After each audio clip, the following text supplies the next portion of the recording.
So reflecting on the way it is, it's a reminder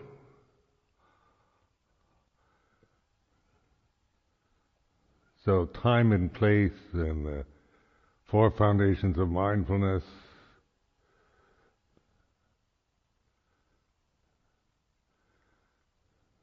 So reflecting on time and place, the time is now, the place is here. This here and now, Paccuppanna Dhamma. The way it is, it's like this, and this is using the thinking process as a pointer, not as a definition or a description of anything. The way it is not describing anything. It's not saying it's good, bad, right, or wrong, but it's like this. So to me, when I reflect with the way it is, it's a way of thinking that reminds me of just observing, being the Buddho, being the knower, rather than somebody who's come into the temple at 5 a.m, to do something. The whole sense of oneself as a separate personality, a monk or a nun, lay person, whatever, and then the duties of morning puja and all the rest. We tend to be lost in these maybe sense of having to do this, having to conform, retreat. That's how the word retreat time, community retreat, how that affects, how when you think this is the beginning of the community retreat, it has an effect on consciousness. It's a statement, but then maybe emotionally or personally you have certain sense of whatever, duty or of having to do something,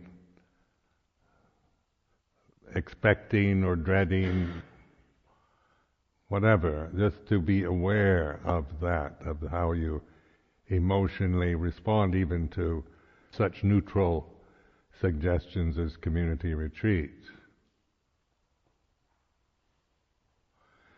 In entering the temple, in the building, using the monastery here, Amaravati, for mindfulness. So, temple was built with this in mind. So at the entrance there's the shoe racks, and I've noticed that people sometimes don't seem to use these shoe racks. It's easy to rush into the temple, slip off your sandals and rush into the temple, and without really composing yourself. So this idea of the entrance to the temple, whether you come in from the nuns' side or the monks or the main entrance, it's the same thing too. It's seen as going into something is like this. The sacred place, it's not just a place you go to chit-chat or drink coffee. So it's a reminder to kind of compose, to bring together this moment here and now, and then how we developing good behavior in that respect, like opening doors, closing them, taking your sandals, putting them on the shoe rack. This is all part of the practice. It's not just to rush into the temple before 5 o'clock and fluster, but to really, develop a sense of beauty, of presence, of respect for even the sandals or the shoes you wear, the entrance, the coming in and going out. These are very significant events in our life, because our life personally is always a series of going in and going out of things, beginning and ending. So whether it's coming into the temple or going out, it's not to be just, it can be just done out of habit. The mind going out of the temple after this morning puja and, just thinking about breakfast or duties, or to really be with the actual movement of your body walking out of the temple, finding your sandals, putting them on, walking out the door. These are quite obvious material signs to use for developing mindfulness, integrating it into daily life, seeing that Amaravati as a mandala rather than as just some kind of place that you can easily take it for granted, and everything becomes perfunctory or habitual if we don't use it mindfully and deliberately. So the monastic life is the Vinaya, this kind of training. It's not just to develop Vinaya habits, but to develop mindfulness in regards to the ordinariness of daily life, in regards to eating, sleeping, relationships, duties, responsibilities.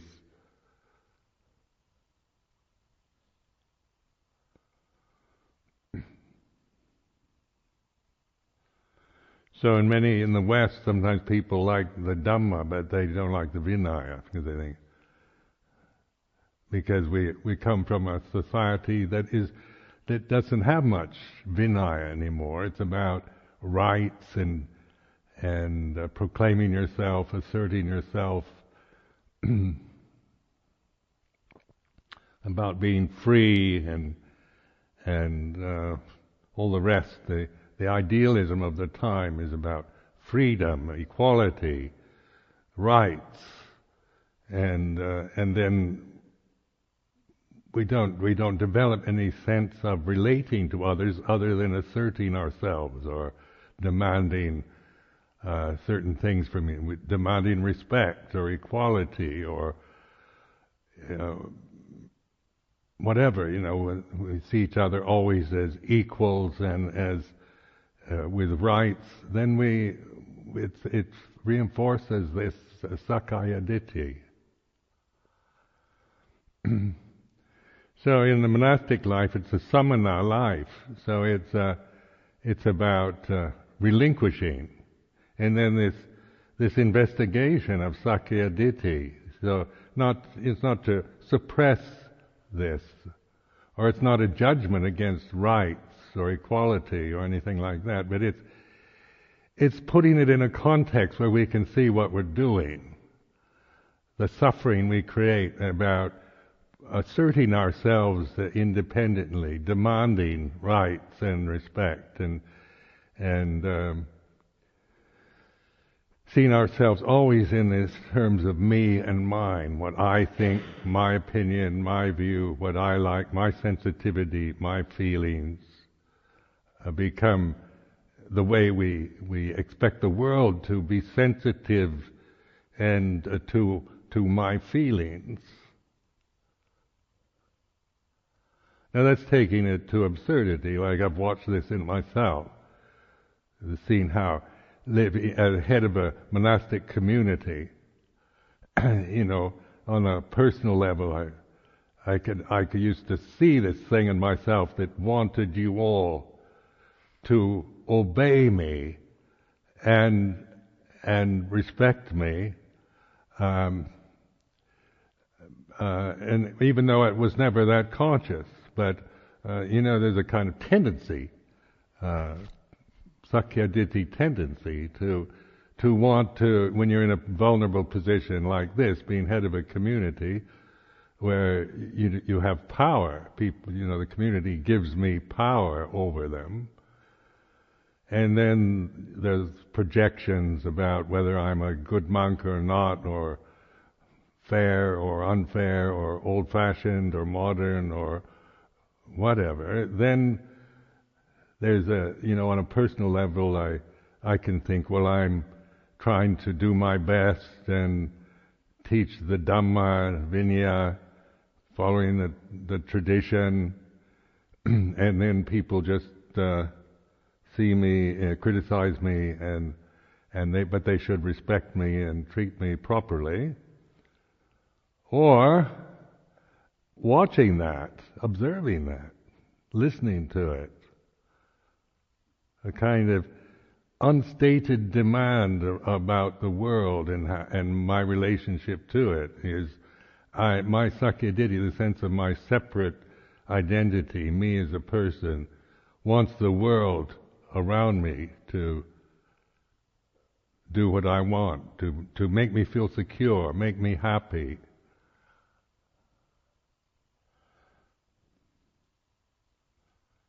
So in training as a samana, then the samana is not another perception to identify with, creating I'm a samana and you're not kind of identity. Is the kind of not getting the point at all, but the samana is one who's living the holy life.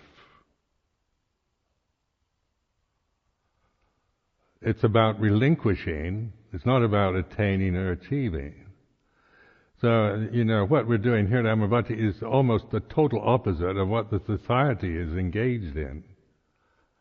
The society we live in is all about attaining, achieving, about trying to right all the wrongs, make everything fair, be politically correct. It's about rights and freedom and so forth, that self-assertion. Everybody is the same. Everybody is as good as everybody else. And yet, even though those ideals are, they're perfect ideas actually, but in terms of the reality of this moment, it's like this. And so the samana then is using mindfulness, the Buddho, observing Dhamma, reality. Reality isn't about ideals, but about the way it is. And so the Dhamma is ultimate reality, here and now. It's not an abstract kind of possible reality that you can imagine or define or speculate about. So during this retreat, awakening to the real, awakening to Dhamma,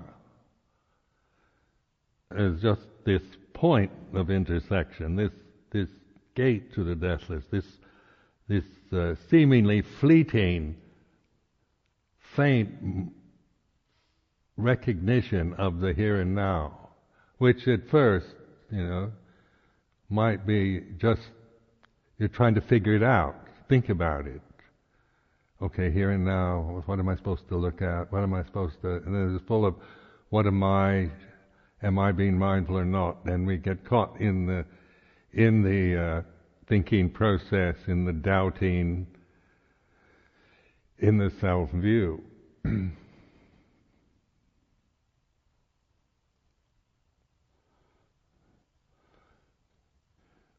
So also see this Amaravati as a place, as a physical place, physical location in Hertfordshire, in England. So these are the conventions that we use for naming the locality and so forth. But it's also, supported by the generosity of the lay people.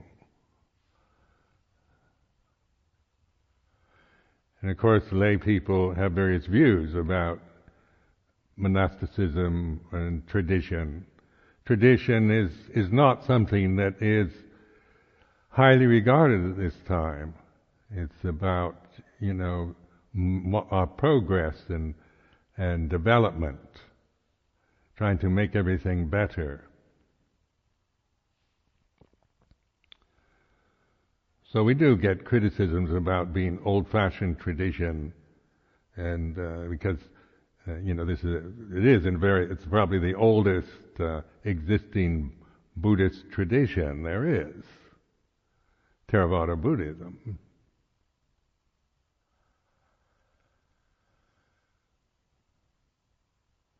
But when the Buddha, before he passed away, there was Ananda was saying, "What are we going to do without the teacher? Who will be our guide?" And he said, "I leave you Dhamma Vinaya."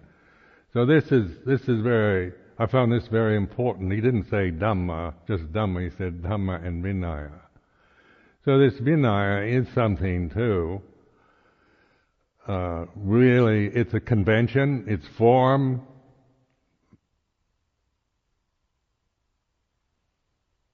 It's but it is something to really develop. I mean, we surrender to it. We give ourselves to that. That's the whole point of being a samana, is we are given the right, given the opportunity to use this Vinaya.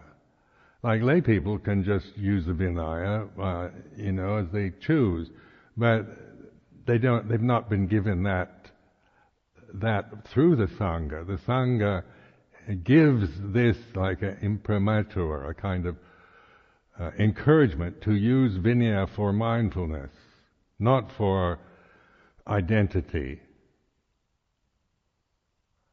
So the Vinaya isn't to increase Sakkaya Ditthi, Silabbata Paramasa, or anything like that.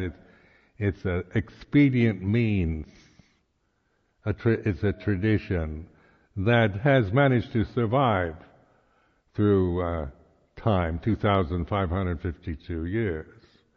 So it's not something to, that suddenly we have to change the Vinaya because it is old-fashioned.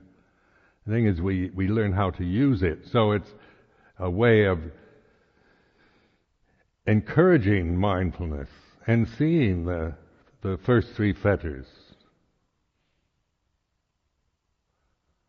Because we can make Vinaya into Silabbata Paramasa or into Sakkaya Ditthi and endlessly have vicikicca or doubts about our purity or goodness or lack of it or whatever by attaching to the convention out of ignorance and identity with it. Or when you're given the Bappa Chah and Upasampada ordinations, you're actually being given the permission by the Sangha to use Vinaya, not for personal identity, but as a skillful tool to see the suffering we create through Sakkaya Ditthi, through the personality view, blind attachment to conventions and the thinking process. So in Bappa Chah Upasampada, this is like continuing in a traditional form, dating back to the Buddha. And the traditional encouragement and recognition of Sangha, giving the right for individuals who ask for ordination to use this form.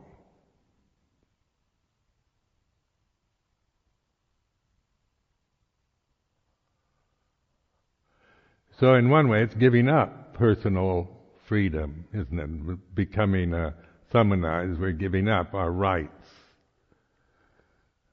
and personal freedom.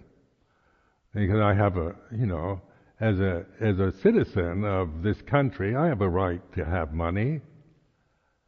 And for sexual activities, it's one of human nature's greatest pleasures. I have a right for sexual activity and having money, owning property, asserting myself as an individual, voting, taking part in politics. It's part of my duties as a citizen, and so forth, to see it in terms of cultural identity and rights. But in taking the ordination, then it's giving up rights voluntarily. It can't be forced. If you're forced to do it, then it's tyranny. But this has to be done with an open heart, going into it eyes wide open. So you're not kind of encouraged to see it as something to reinforce your views and opinions and the sense of yourself and your cultural opinions about how things should be, but it's a standard, it's a boundary, it's a tradition that we use for reflecting on our own sense of insecurity, personality, conventional habits, cultural attitudes, social identities. If we don't have any, then it's much more difficult, because personally, some people are quite, can function quite well, and seem to have ability to reflect. But in terms of community, establishing Sangha is community. It's not about individuality, it's about supatipanno, ujjupatipanno, so it's communal.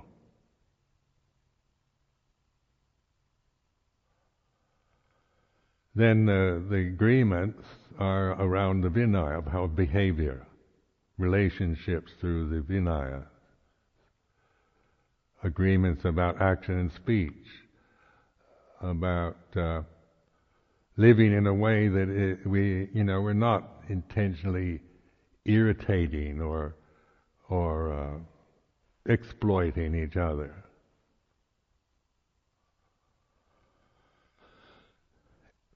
Etiquette, learning how to, because we come from different backgrounds or cultural backgrounds, different levels of social identity.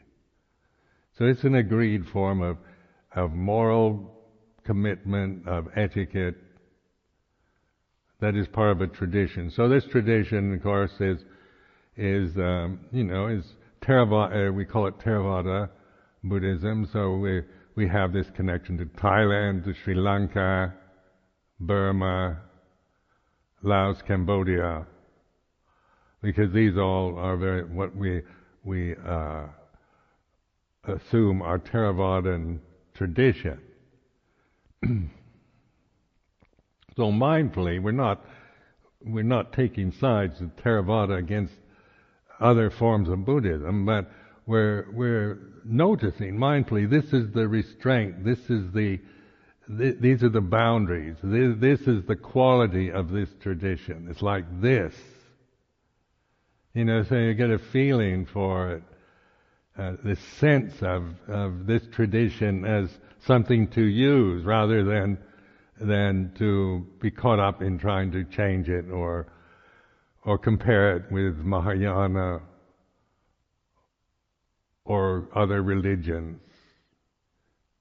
It's a boundary, it's a limited convention, it's an ancient tradition. And when we are given that right of entrance into Sangha in the formal procedures of Bappa Chā Upasampada, then that means that we're having this, we're given this right sense of go for it, use these forms for liberation. So that's our whole purpose in this life as a samana, is liberation from ignorance. So it's not about spreading Theravada Buddhism or converting people to Buddhism or to to make Buddhism better than we think it is. Because I've seen this a lot in the Western world, about trying to improve Buddhism, make it modern, make it European or British or American. And I don't trust that kind of thinking. I can see where it comes from. Because culturally there's a kind of conceit in the Western world, that I've seen in myself. A conceit that somehow we're modern and we're progressive and we're somehow superior to traditional forms. So we can look at India or Thailand or Asian countries that are very traditional, and we think they're still back in the dark ages and we're modern progressive with all our ideals. It's not to dismiss these ideals, because ideals are perfect. You can create perfect ideas. But and that idealism itself, if not understood, can be and grasped out of Sakya Ditti, leads to suffering, because we can't make this changing, conditioned, sensitive state we're in into an ideal. It's not an ideal. A human body is not an ideal. It is like this. It gets old, gets sick, pain. We have to deal with the changing conditions, not with the best of being human or the best human body. Maybe sometimes when we're young we can maybe make ourselves into perfect physical specimen, but to sustain that over the years is impossible.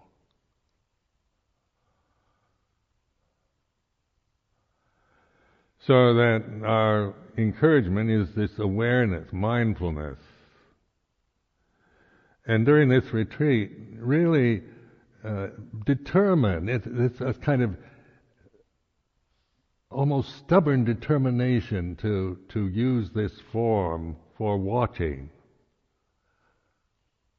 for observed doubt and insecurity and resentment and fear and all the rest that come in, or having to conform.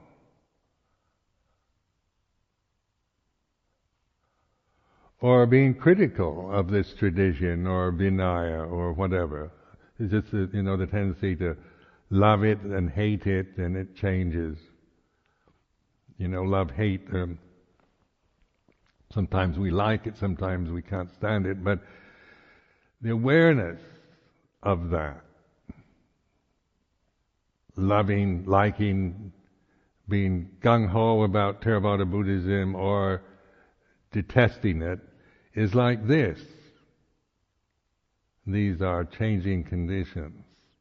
So we're not asking you to carry the flag in a gung-ho way, that you have to believe we're the best and we're the crack team and we're the only way to do it. And if you tend towards that kind of thinking, be the observer of it, not the owner of such tendencies.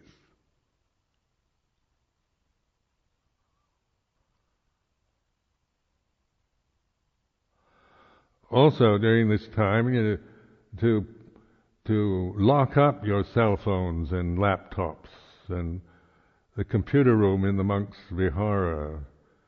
Don't use it, don't go near it, so that you can. You're not, it's so easy to distract oneself with these kind of incredible machines that we have now. And there's always kind of justification for going on the internet or checking your emails, and it's so convenient now, it's amazing. Just to, email now makes us, want immediate responses. And so it increases this sense of, of wanting wanting to hear from somebody immediately, get a direct answer, send an email and they should answer back. Sometimes people send me emails and I don't bother to answer them, and they get very upset with me. Or I don't answer the telephone because I don't feel that I have to, that I'm a kind of slave to people's correspondence, or when they phone me or email me, this is, and yet I can feel, if I send an email, I want immediate response. But observing that, of, how convenient it all is and how quick. It used to take ages when you had to go through the postal system.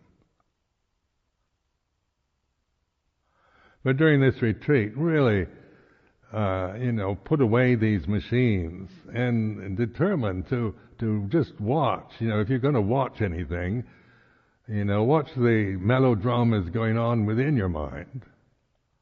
The love, hate, the poor me, what I like and what I want and what I don't want, and the resentments, the jealousies, the fears, all of it. Be the watcher of the melodramas. Not the critic. It's not to criticize any of the melodramas and about should or shouldn't, but it's this mindful place of awareness, which is not judgmental. It's not saying it's right or wrong, good or bad, but it is like this.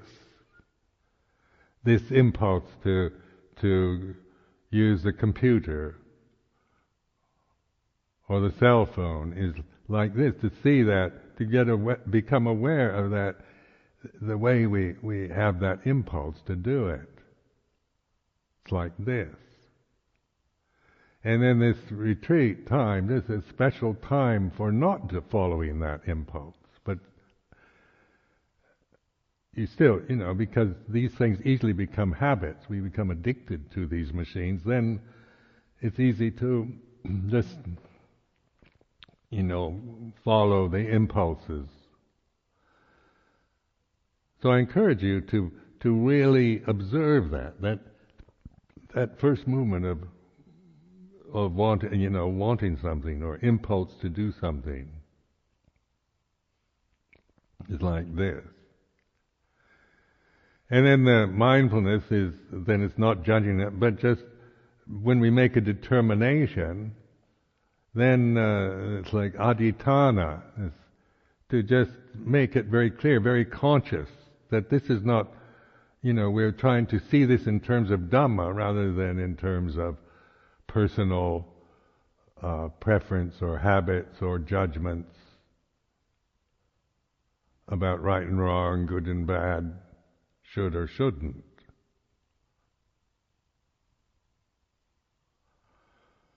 So that, like, when I first went to stay with Ajahn Chah, first year as a bhikkhu, he said, put away all your books. Fortunately, I didn't have many books anyway. But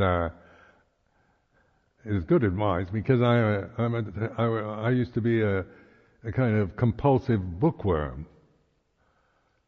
I loved reading, and I was addicted to reading. And so wherever I went, I had to have a book with me. I feel very insecure, if I didn't have a book to read. And so this is, and then, Luang Por Chah saying, put away your books. And there was no cell phone. The telephone, if you wanted to make a telephone call, it was so much trouble, because you had to go into the town of Warin to do it, which was a lot of bother, because he wouldn't even allow cars in the monastery, like the monastery to own a vehicle, like a car or a van. And lay people were trying to give him vans and so things like that, and he wouldn't accept them. So we learned to just observe that, and if an emergency, then of course things were adapted to an emergency situation. So it wasn't just cold-blooded refusal, but it was, at that time there was not the technology or the convenience that we have at this monastery in terms of technology, of vehicles, of laptops, of cell phones. So this can be, an obstruction for us in our cultivation of the holy life. So you really want to make it very clear what the point of this life is. What are you here for? And to make it fully conscious. Like what I encourage you to do is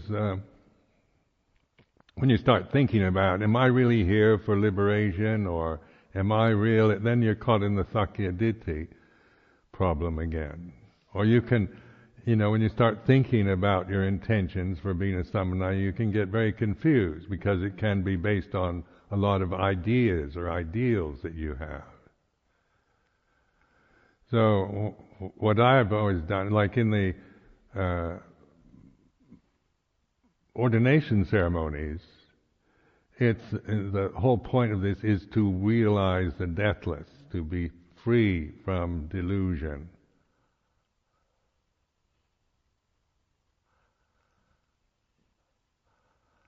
Be liberated, enlightened, whatever words, you particularly like or find useful. Here, this is, and whether, just make this very rational, coming from, not from an inspired mind, I love the Dhamma so much, I'm going to dedicate my life towards liberation. Those moments when we make adhitanas or determinations from an inspired mind, sometimes we can't do it. We need inspiration to feel that way. So, I've seen it in myself. When I get inspired, then I want to give my life to the Sangha and so forth, and get high on all the kind of inspiration and that is so enjoyable when you are having those inspired moments, but they don't last. You can't sustain inspiration. And so it's from a cool intellectual position, rational. So no matter how many doubts you might have about your intentions or your abilities, as a person to be liberated from delusion, that's not the point. To make it very clear, I'm here, this is using this form, this tradition for liberation. Complete freedom, complete liberation from delusion. And then whether, how you see yourself as capable or incapable is not the point. That's why it's better to make this adhitana from a cool place, from a very rational, using your rationality, not your emotion. So then to make that very firm, affirm it so that it kind of sticks in your mind. It's not just a passing, fluttering movement of, in an inspired moment, but it's quite deliberately constructed and determined, the goal of the holy life.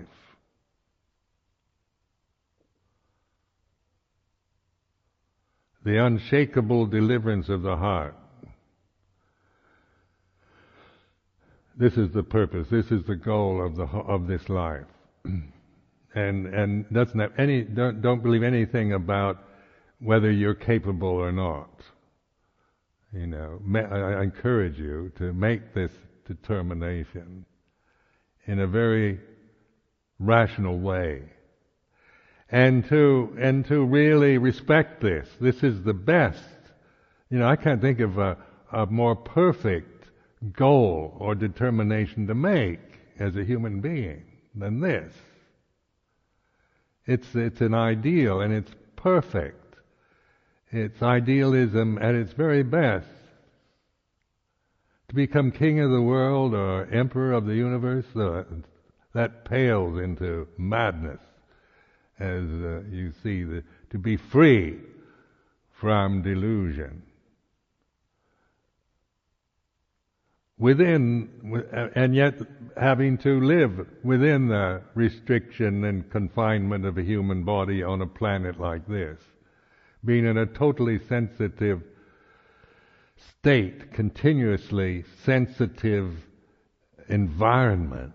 This is all about feeling and pleasure, pain, and beauty and ugliness, and day and night, and all the rest. So we're in this very fraught state of changing phenomena, that relentlessly moving from one thing, from birth to death, from beginning to ending.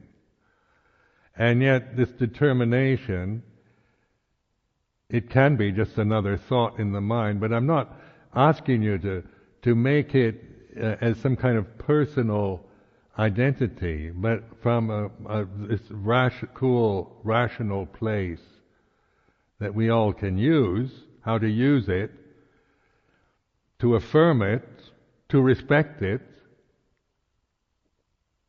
And then from there, you have this, that's why you're here, in other words. That's why you're willing to live this life, to be a samana. And so then we look at each other, we all make this same determination. So in that way we're all equal. Our determination is exactly the same, the goal of the holy life. And that way, that is worthy of respect. That is beautiful, inspiring, worthy of offerings, worthy of gifts, worthy of respect.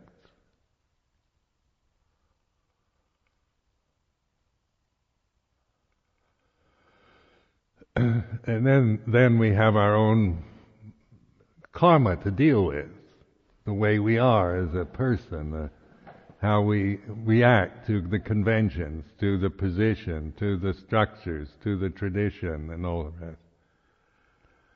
Our own personal needs, emotional needs, and habits and tendencies, addictions, fears and desires are going to, as part of the developing the path, not through suppression or denial or rejection, but through awareness. So this is like the unshakable deliverance, agupajedo vimutti in Pali. Unshakable deliverance of the heart is through cultivating awareness. First we have to recognize it. Not define it. You can't define it. You can't find it as an object. It's an immanent state. It's just being awake, recognizing. You can recognize when there's awareness. Awareness is like this. You say, well, exactly what do you mean, Ajahn Sumedho? And they try to explain it to you, get more confused. So, not about defining it, because it's not about, it isn't a quality that can be, it's not a quality at all, but it's a natural state of being aware. It's innate in this moment. It's immanent. It's here and now. And then it's recognized. And from there, once you begin to, don't try, when you think about it or doubt it, then come from where you're at. If you don't understand what I'm saying or you're getting confused, then bring attention to whatever you're feeling, to the reaction that you might have to what I'm saying is like this. If what I'm saying is confusing you, you think, oh, Ajahn Sumedho's morning reflections, God Almighty, it totally confused me. Then be aware of that. This is a matter of not trying to figure out what I'm saying, or to think you can understand it from the Sakyaditi level, but it's an encouragement or an invitation to awaken.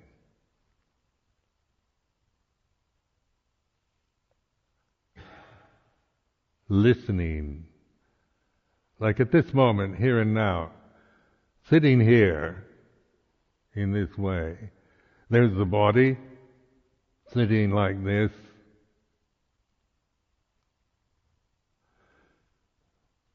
So that's something that's here and now, isn't it? It's not, I think, it's my body, then I'm making it more than what it is. I'm Ajahn Sumedho, and I'm sitting here on this high seat.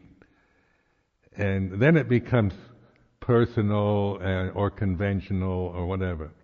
But in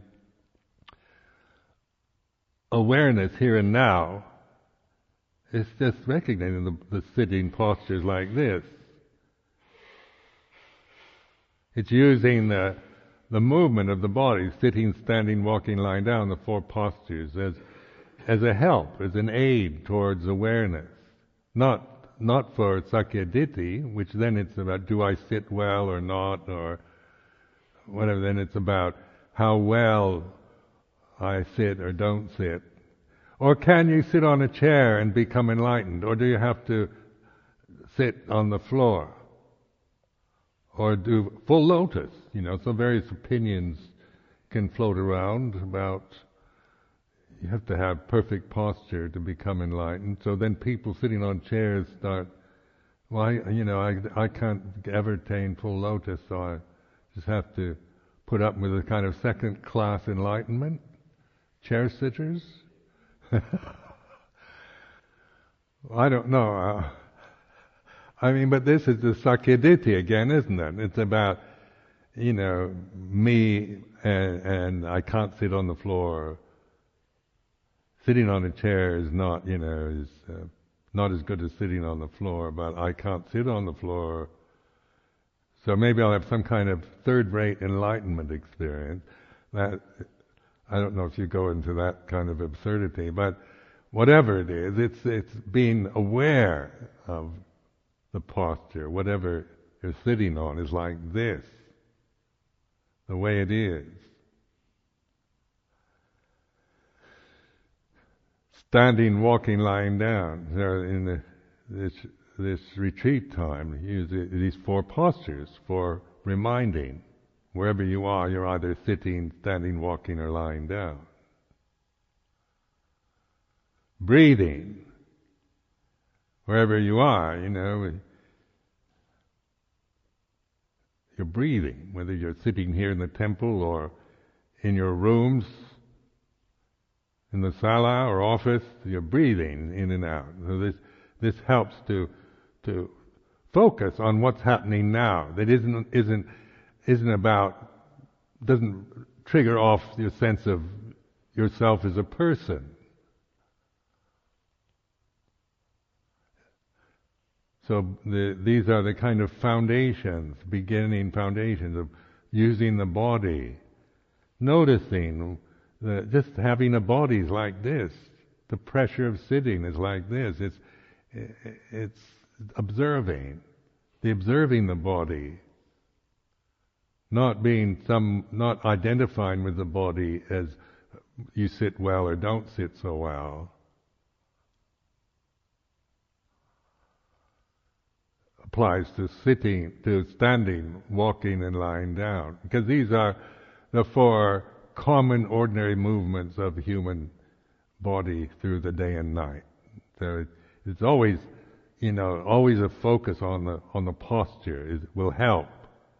The body is a great help because it is heavy condition. It's obvious, nothing subtle about it. And then the breathing, little more refined than just the posture. I remember when I first started meditation at Wat Maha taught, I found anapanasati, the most frustrating thing, just to be aware of. First, I couldn't even find my breath. Like a zephyr breeze at the end, at the tip of your nose.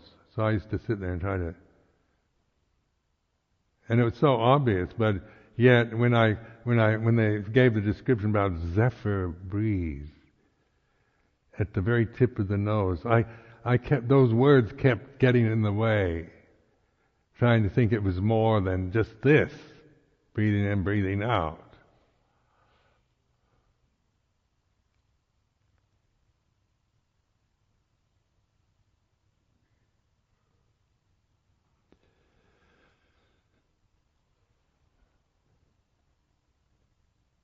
The four foundations of mindfulness, this is dealing with, the first one is Kayanupassana Satipatthana, is the body, a body awareness, Vedana, aware of feeling, pleasure, pain, and neutral sensation, feeling. And recognize that this is a feeling experience from birth to death. We're all in this relentless state of sensitivity from the day you're born to the day you die. This is what sensitivity is about. Sense realm is like this. The human body is sensitive. This planet is sensitive. It's all about sensitivity and senses and feeling, pleasure, pain, neutral sensation. These are the categories that we use: pleasure, pain, neutral. But the main point in Vedananupassana Satipatthana, the second foundation of mindfulness, is to use feeling. We can be aware of pleasure, pain, and neutral sensation or feeling through the senses, through seeing, hearing, smelling, tasting, touching, through mental conditions. We can feel happy or sad according to the way we're thinking, inspired or depressed according to attachment to ideas or thoughts, feelings. So Vedana then is to be seen not as some kind of personal problem, but as just the way it is. We're all stuck in this sensitive state, incarcerated for a lifetime in your own body. So this is just the way it is. And then the practice is switching on the floodlight to see it, to observe. Because if we are just sensitive creatures with no ability to observe, to witness sensitivity, then of course it is. We just have to bear with it, kind of resign ourselves, or get into drug addiction or something, or depends on, personal tendencies. But we don't get into drug addiction or anything like that, but to refrain from that so that we can observe sensitivity, feelings of despair or elation or pleasure or pain, neutral sensation. And so that's mindfulness again. Mindfulness, the point of intersection between timeless and time, gate to the deathless, where you have perspective. You're at that point of intersection where you're having to experience time-bound conditions continuously. The human body, the emotional habits, the thinking, the seeing, hearing, smelling, tasting, touching, all of that is time-bound, is conditioned. It's relentless, going from birth to death, beginning to ending. ongoing rebirth through these conditions that we have as our karma. The human form that we are experiencing now is like this. The sensitivity is like this. And then the cittanupassana, the state of mind,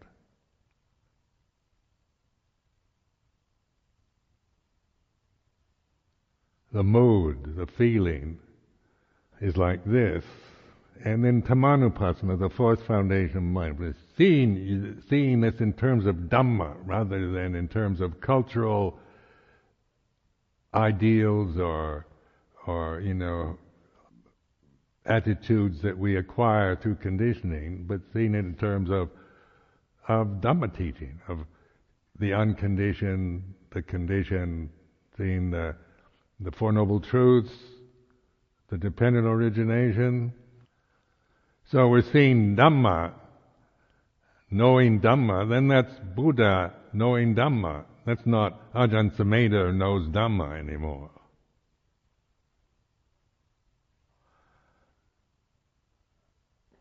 And it's not Ajahn Sumedho is Buddha. It's, I take, in a conventional way, I take refuge in awareness. To me that's Bhutto. It's not Sakyaditi. It's this pure awareness that is at this point of intersection between the timeless and time, and where we can rest. Once we recognize it, then that is liberation. But if you don't recognize it, then you're always, floundering around with the conditions, trying to, figure out what you're supposed to do or who you are or how you're feeling, and getting caught in that whirlpool of conditioned phenomena.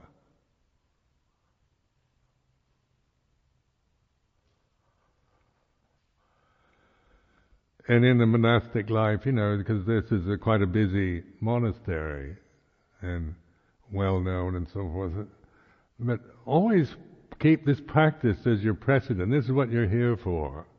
Don't let all the intimidations, responsibilities, and the rest kind of take you over and bind you to the world.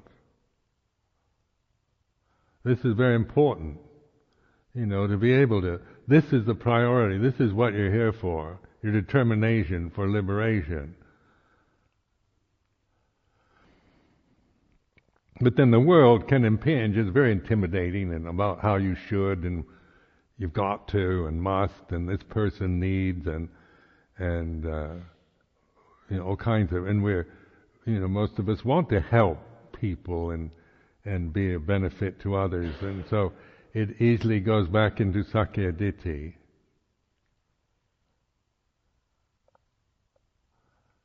That's why it's important to awaken, to recognize this and cultivate it, and then we can do the best we can with the conditions we find ourselves in, with the bodies we have, with the places we're in, with the people, people we're living with,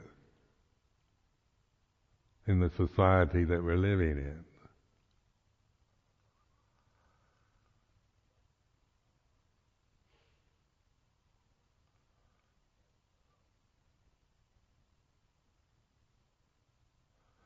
So, like a nun's going to California, this is important to make this your priority, because starting a monastery in a new place is very, that people expect all kinds of things, and then good people always want to, help, and one can just get overwhelmed with good intentions and forget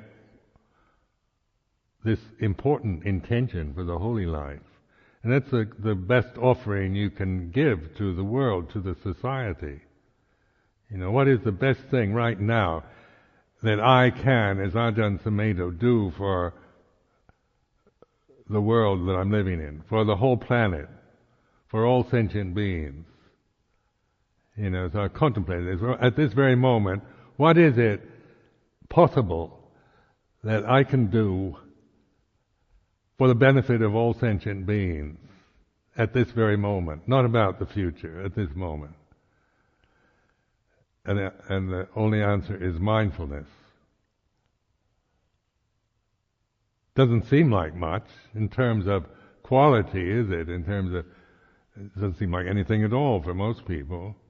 But a human being that is mindful, this is a gift. This is a supatipanno. This is a ujjupatipanno. Yaya patipanno, samiji patipanno. This is a blessing. Not me as a person. It's not I'm a great blessing to the world as a person, because that's not it. That would be Sakya Ditti. That would be ego again. But contemplate at this moment, timeless